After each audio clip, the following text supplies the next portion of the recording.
eles passaram a fazer muitas atividades online. Então, tiveram alguns museus que passaram a fazer, colocar seus acervos digitais, coisa que antes não tinha. A questão de live, né? Isso acho que teve uma epidemia de live nessa época, né? Ficou até uma coisa um pouco desgastada, porque todo mundo acabou seguindo esse caminho, que também era o único possível. E as visitas virtuais que passaram a acontecer também, coisa que não era muito comum.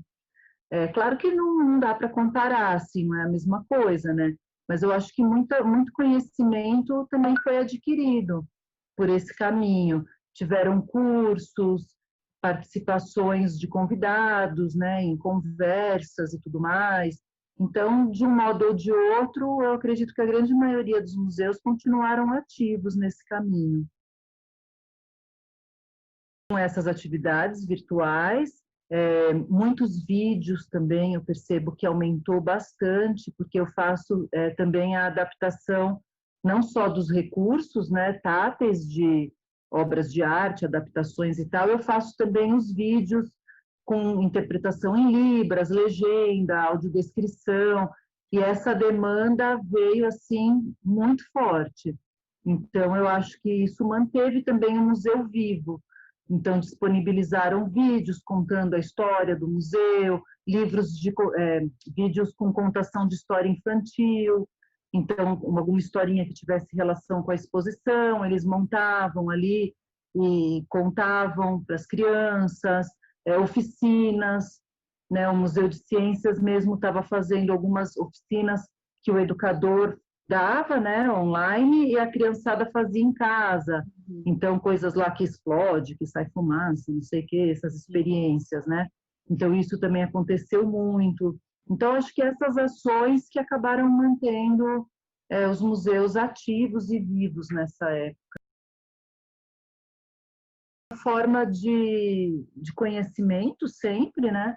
A questão da experiência estética, que eu acho que é o que se busca quando se vai a um museu, a um espaço cultural, isso fica em desvantagem, não tem como, porque a experiência estética você tem ali, né, de frente com a obra, tal. Outra experiência é você ter uma live, né? Não é uma experiência estética propriamente dita, é um outro tipo de experiência.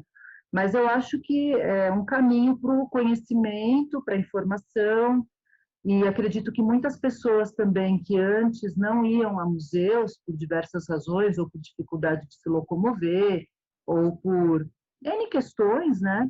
Não gostar muito mesmo, às vezes, tal, não tem aquele desejo, né? Acabaram entrando nesse meio por ser online. Então, facilita também o acesso para muita gente. Pessoas que moram em outras cidades, né? Então, se eu tenho vontade de conhecer um museu lá em Pernambuco, mas eu não tenho condições de ir até Pernambuco, com essa disponibilização online, essas lives, esse tipo de ação, permite que eu venha conhecer esse acervo. Com critérios, por exemplo, de distanciamento, então tem uma exposição, tem que manter tantas pessoas, tem um limite de pessoas, né? Não pode ir todo mundo que quiser.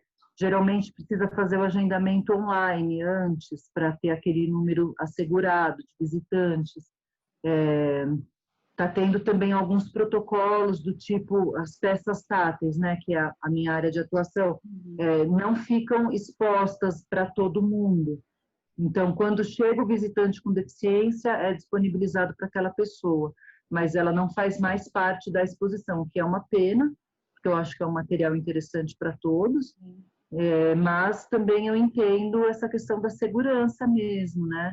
De todo mundo mexer, o risco aumenta muito de você se contaminar, né? Então, acho que é um caminho, mas as exposições, elas estão ativas, mas você tem que ter outro meio de ir visitar, né? Então, eu mesma vou muito ao museu, né? Gosto demais, mas agora, nessa época, eu também estou evitando, né? Primeiro, por conta do risco do contágio, e outra, porque é difícil eu me organizar antecipadamente para marcar um dia, né? Como eu sou autônoma, às vezes naquele dia aparece alguma coisa, aparece um trabalho, alguma coisa que eu tenho que fazer e eu não consigo ir. Então, eu sou mais do impulso de ir o dia que eu estou livre.